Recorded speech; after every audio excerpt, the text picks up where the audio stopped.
Zel boy army, what is going on? It is your boy Zelonius and my beautiful spicy chef friend back here, Mr. Ains O'Hara, here today with an absolute banger of a video for you boys. This one is one you don't want to miss. It's one that will come in very handy for FUT champs. That's why I've done the video on a Friday, so you've got it ready for this weekend league. How to come back into a game and how to play when leading. The game that I'm going to use as an example is one from me in the FUT Head Cup this week in the quarterfinals, where I played against Neo Stokes. Stokes won a $75,000 tournament last year and made the World Championship, so he's a very good player. And I was 2-0 down at one point in the first leg. I started the second leg 2-1 down, and you'll see from some of the gameplay clips that I picked how I came back into that game, and then when I was winning, how I saw out the game. You can use some of these tips to help you in weekend league to come back in games and see out games. Boys, we hit 9,000 subscribers this week. The support on the channel, especially considering it's March, has been absolutely crazy. I really appreciate everyone commenting, liking, watching the videos. It really means a lot. The kind words, the encouragement. You guys are amazing. I really appreciate every bit of support you guys are showing me. If you're new to the channel or you've been watching some of the videos and you're enjoying them, please subscribe to the channel. Educational FIFA content helping you guys improve every single weekday. I appreciate the support, boys. Hope you enjoy the rest of this video. Okay guys, here we are in the game. One of the first things I want to say before we even really get into any gameplay, footage and clips is the mentality is so important. I see so many people when I play them in weekend league or people I've coached and just listening to them talk, that they say once they go a goal or two down, their head starts to go and they already feel like they've lost the game. So I was 2-0 down against Stokes in the first leg of this match. So it says 0-0 here, but I am a goal down at this point. It's very easy to start to get frustrated and think the game's going against me. I've had some bad luck. Like in the first leg I had a shot that hit the post that just never normally does. It normally always goes in. It's important to keep calm, keep your head straight, remember the fundamentals. All the people that I coach, I always say, make sure you always stick to what we've learned, stick to what I've taught you, because sometimes the game will be frustrating. FIFA can be quite a mental challenge, so make sure when you're in a bad point in a game, if you're a goal or two down, you stick to what you know, because if you do the things that you know work, eventually it will come good. And when you're chasing the game, that's more vital than ever.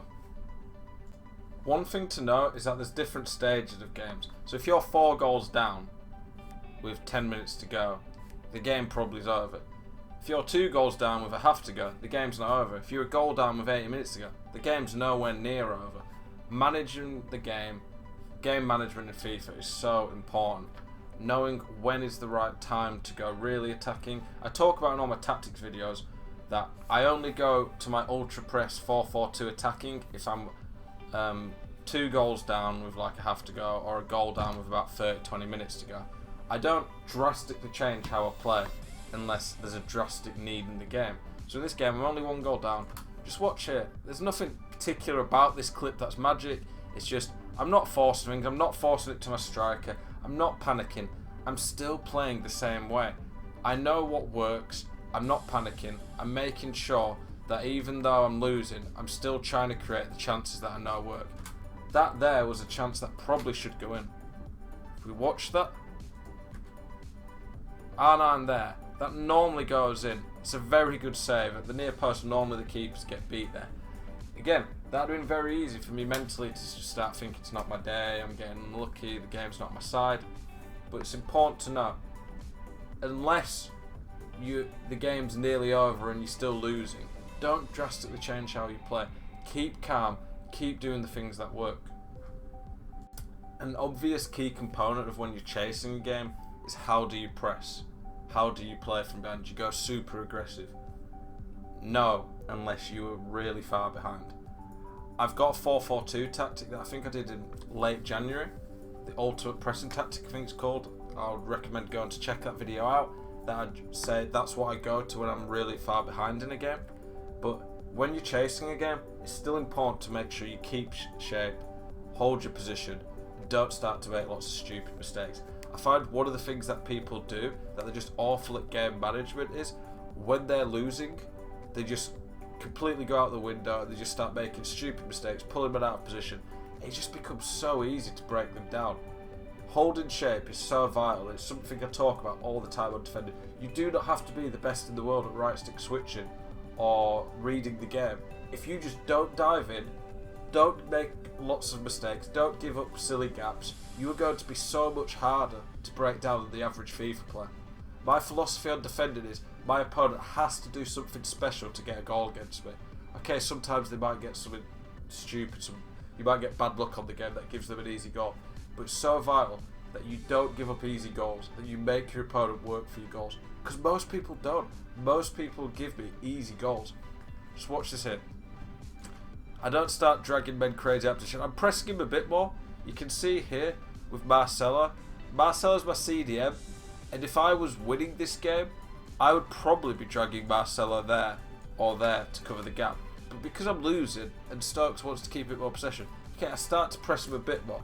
But I'm not going crazy and just pulling every man out of position.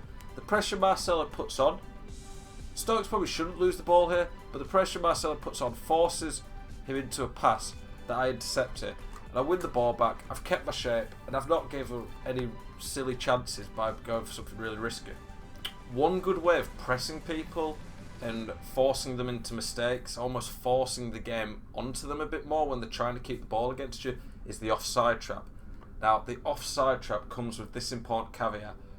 Be very careful how you use it. I don't want people commenting saying, Zel boy, you told me to use the offside trap and now I'm conceding loads of stupid goals. You need to be careful when and how you use it. Don't use it generally when your opponent is in your half and facing your goal. If your opponent's facing your goal or in your half, it's very risky. You can still use it in your half, but generally I only really use it when they're either passing it around the back or they're facing away from my goal in my box. What it does is it pushes your team up the pitch to play a high line and the offside trap. It can force your opponent into passes they don't necessarily want to make. Look at my team here. My team are on the halfway line. It's not a very good line. Let's see if I can draw it straight. That'll do. My team are right pushed up on the halfway line. This instantly makes it harder for Stokes to keep the ball because my team are pushing up and leaving. There's just less space for him to pass and keep the ball and time waste. You see here, this is something that I did here, that it's risky, but it's calculated risk, which is what you have to go for, more calculated risks when you're losing the game, because your opponent's going to try and keep the ball more and it's going to be harder. Stokes here could have gone for a chip through ball down the line, but it was such a risky one because he'd only taken one touch then hit it, and he probably didn't expect me to press this high. So what I did was I read the situation, I switched to my right back and stepped in because I knew he was just going to play a through ball down the line, and because of the offside trap, it's pinched my team, pushed them up, plays a through ball down the line, and I knew he would play that through ball because that is the meta of this game. Everyone plays those passes down the line, so I used a combination of the offside trap, calculated risks, to press a bit more aggressively, and I won the ball back. If I'm winning the game, I don't do that press because it's too risky. There's no point in potentially giving him a chance down the line and behind. But when you're losing the game, you have to make a few risky decisions like that. Normally, when you get better at the game, you'll make the right ones a lot more consistently. Okay, this clip here shows me losing the ball, but winning it back very quickly by being a little bit more aggressive, which I'm starting to be in this game a bit more because I need to come back into it. As the longer it goes, the less time obviously I've got to come back, the more my team are going to get tired if I have to press more. So what I do, I'll show you the clip. I lose it there. You can see I'm instantly offside trapping. You can see in the bottom right corner, but you actually can't see because my webcam here, but I start offside trapping. But I win it back because I switch and instantly press. So I win the ball back here. Look, I'm losing by a goal in this game, but I'm not going forcing any passes. I'm waiting for space to open up. Now look at this pass. This double X pass on PlayStation AA and Xbox. What it does, it loops up in the air, which makes it a lot harder for defenders to receive. So this is an important little just mini tip I'd give. Use this pass a lot. It's very good around the box. Composed play. R9 obviously a special player. Not many players would probably be able to do that. But the things we've learned. So I'm back even in the game now. Offside trap. Calculated risks. Don't do anything stupid. Be aggressive, but not too aggressive. Hold your shape. Mentality is important. In the attack, Still take your time. I waited for space to open up there. I didn't panic and force something that wasn't there. I waited for a good situation to arise, and I was rewarded and got the goal that brought me back into the game. Something that's quite important, that I can't really just give you a definitive answer to say do this at this time exactly every time, or don't do this. Because what I teach you on this channel is how to improve at the game, understand the game better. And I will teach you some things like that double A pass where you just it bounces off the ground a bit more and it can bug defenders out. Because everything I teach you is tried and tested by me, and I'm trying my absolute best to give you the best advice possible in every situation. But sometimes I can't just say do this, do that. You have to read the game yourself. Obviously these videos can help you do that, and I can give you general advice around that, but I'm never going to just lie to you or make something up that I don't think will help you. So when you come back into a game, if you make it even after you've been losing, I can't just say, okay, keep going all out press against them, or completely go defensive, or go normal. You have to decide for yourself, based on the game situation, what you think. If you was going all out press, and there's 5 minutes to go, and your opponent couldn't deal with it, it might be worth keeping it up for the last 5 minutes to see if you can get another goal while your opponent's on the ropes. If you feel you was a bit lucky to get back in the game, it might be worth going back to what you normally do. You have to read the game situation yourself and manage games like that. This clip here, I started to play a bit less aggressive now I was even, because I have a lot of respect for Sturts. See, normally I'd probably have second man pressed with him and dragged him down if I was trying to chase the game to guarantee me getting the ball back a bit more. I still managed to get the ball back here because Marcel's an absolute beast, but like I wasn't playing quite as aggressive at this point of the game because I was already in a good position. A great way to score on FIFA 20 is taking the corner short. On previous FIFAs, a great way to score was just hitting the corner near post, someone really tall, and getting a free header at the near post. But heading is so bad on this game that you need to take the corner short generally, I'd say. Occasionally maybe whip it into the box to catch your opponent out, but I nearly always take them short because for some reason defensive AI on corners just aren't very strong and they give up a lot more space. It feels a little bit like kick-off. The amount of goals I score and concede from corners is crazy. It's not a consistent formula because the corner, the way the defence set up every time is a bit different, so you have to kind of start to figure it out, spot the patterns, and then you can see how you're supposed to attack the corner. At this point in the game, it's 2-2 in the second leg, so I'm not trying to force anything. I'm not desperate for a goal, so watch how I play this here.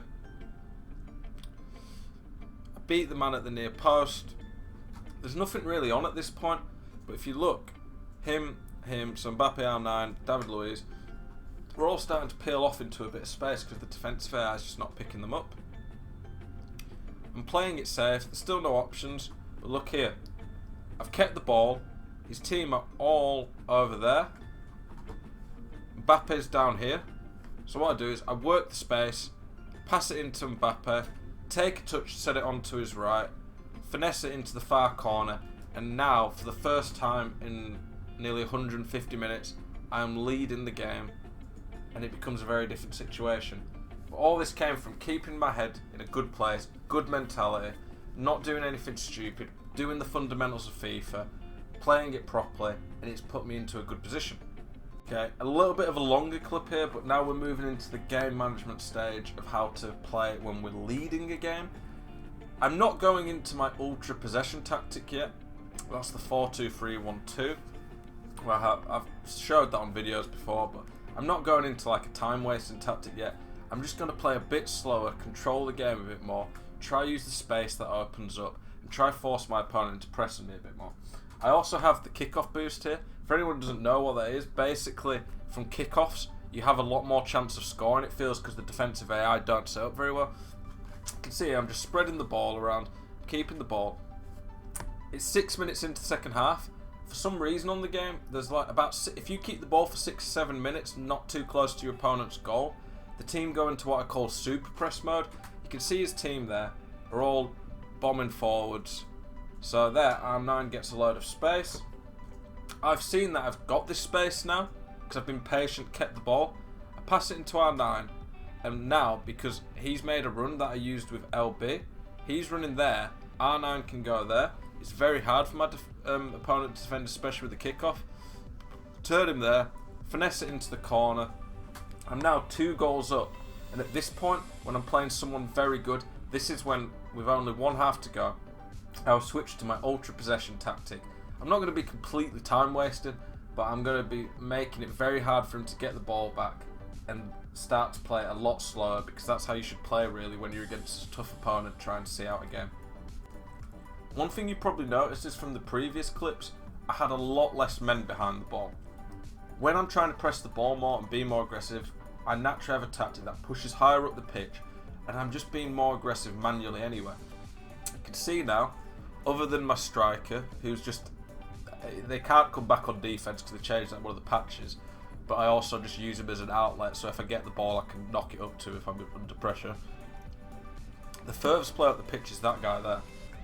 So, it's going to be very hard to break me down, because my opponent has 7 players on the screen, only 6 around the box really, and I'm just making it so it's very hard to break me down. You can see how I'm defending. I'm still using the offside trap to push up so I don't sit too deep, but just look, this is how I recommend people defend. If you're not winning, you can't really defend. Sorry, if you're losing, you can't really defend as much like this because it's going to be hard to get the ball. But if you're drawing or winning, this is a very good way of defending. Using a midfielder to mark this area of the pitch around the edge of the box, make it very hard to break you down here. See here, I'm kind of baiting this area. I don't want him to pass around here, making it very hard to break me down. As soon as he passes in that area, I pounce, I win the ball back, and then what do we do here? We just play it safe, we find the space. You can see on the radar here, I've got all that space up there. Using the radar is vital as well when people are pressing you. If people are pressing you and you need to keep the ball, the radar is your best friend because it will show you where you have free passes. I pass it into space. Now I've got a load of time, load of space on the ball, and it's going to be very hard for my opponent to win the ball back quick. Just as I was saying that it's mentally very important when you're losing to keep calm, it's also very important to keep calm when you're winning a game as well. Because when your opponent starts to team press you and get really in your face, if you can't keep a cool head, it's going to be very easy to concede goals, because what happens is they win the ball high up the pitch, your defence isn't ready for it, and they can score very quickly. So you can't afford to lose the ball in your own half in a bad position, but when your opponent's pressing you like mad, it's going to be very hard to stop that. Here is a little technique that I find is a very good way of getting out the press. I use a 1-2 pass there. So you can see I pass with Mbappe. It's very good to do this with the outside wingers, by the way, or Lam and Rams in the 4-2-3-1. I do a pass there, and then Mbappe is going to be on his back, so I've told him to make a run. You can see there's a load of space down there as well. I do a pass. Mendy's under pressure, but I quickly get rid of it. I pass it there, and look how much space Mbappe has to run into. Lots of space. It's going to be very hard for my opponent to get the ball back, and that's more time that's ticking off the clock when I'm winning. I get unlucky there because I wanted to do a pass or a cross even to the back post there, but anyway, that showed you there how you can use a 1-2 pass to get yourself out of trouble. But be calm, use the things you know how to keep the ball against your opponent, and you can make more space and tick more time off the clock. One thing that really frustrates me about the game when I'm winning and people go team press against me is that team press, it just seems broken. Like, one thing, you can exploit it because there's going to be more space if you can use the 1-2 passes and keep calm and find the gaps. But one thing that annoys me about it is it just feels like no matter who the player is, it could be Neymar against a Hullet. Neymar suddenly starts winning every 50-50. So when you put team press on, it feels like your players get quicker, stronger, more aggressive, they win all the 50-50s. So you're going to find when you're seeing out a game, you'll probably lose the ball a few times where you normally wouldn't, because your opponent's players just get cracked. They just go for stupid tackles, they make crazy interceptions, 50-50s that they shouldn't. So it's very frustrating, but again, you have to keep calm and be prepared for this. You can see here, I lose the ball there, whereas normally Cancelo from there, he just flies in. He's not even got much stamina. He normally wouldn't do that, but he wins the ball back and puts me in a bad position. What's important here is a lot of people here would panic and dive in. I don't just dash forward with my defenders. One great way of defending if you're outnumbered is literally just drag your defenders backwards. Force long shots are useless this year, so your opponent isn't going to score from outside the box if you give them space there. Just drag your defenders backwards, force your opponents into making a good decision, because a lot of people won't in attack. Give yourself more time to recover. See here, I'm going backwards. If I'd have just dove in, he'd have just through-balled it there or there. He can't shoot with Cancelo anyway. He's not in a good position. I force him into that pass. Even if he'd have made that pass, he wouldn't have scored. But what a lot of people do, they lose the ball in a bad position because of the team press, and then they panic, they switch to a player, they dive in, they give an easy chance away, and when they do that, it's lights out, easy goal for the opponent. You can't afford to do that. Stay calm, use that tip I've just given you, pull your defenders backwards, cover the area like that. I think, boys, we've covered a lot of the big areas that matter when it comes to game management, seeing out a game, chasing a game. So I'm going to give you a little rundown, summary, conclusion at the end of this video, things you can work on yourself, a little bullet point checklist almost you could write down of the things we learned. When you're chasing a game, well, at any point of game management this is important. Mentality, staying calm, sticking to the plan, having another plan. If you're losing a game by a few goals, you need another tactic to go to. If you're winning a game by a goal or two and it gets later on, having a tactic to go to. And having in your head at times when you know what tactic I'll switch to. You can use a lot of the tactic videos I've got. I've covered everything in my tactics, from what to start with, how to play when winning, how to play when losing. Use these tactics if you want yourself. I've tried and tested them at the highest level of Division 1 rivals and Weekend League, so you can know they'll work at any level. Mentality is so important though. Don't start getting frustrated, don't lose your head. As soon as you do that, you've probably already lost the game. So that's the key thing for both areas. When chasing the game, use the offside trap a bit more aggressively. Make calculated risks. Try force your opponent into a mistake. It's one of the things I say when defending in general. Try force your opponent into bad positions. You don't have to dive in and always win the ball, but just force them into a position they don't want to be, that they're uncomfortable in, when you can win the ball in. Don't be stupid though. Don't make silly mistakes where you just give your opponent too much pressure. That is the last thing you want to do. Unless you're quite a few goals down, there's not long left, don't go for crazy press and interceptions, because you're just going to end up screwing yourself over.